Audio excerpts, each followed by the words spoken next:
So with all of the conversations of how great this bauxite is, the limited interface that we have seen suggests to me that the bauxite industry is not playing a satisfactory role in the space.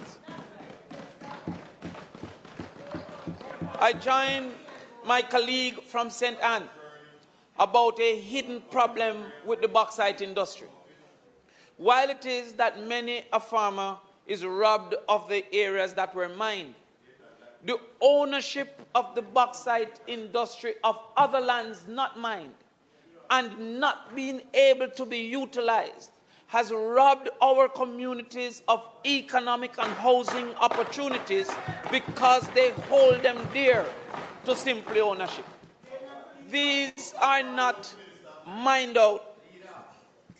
You know, the bauxite, leave me alone. We, Madam Speaker, of course, we want to focus on the rehabilitation of the mined out lands. Of course, we want to find usage of mined out lands.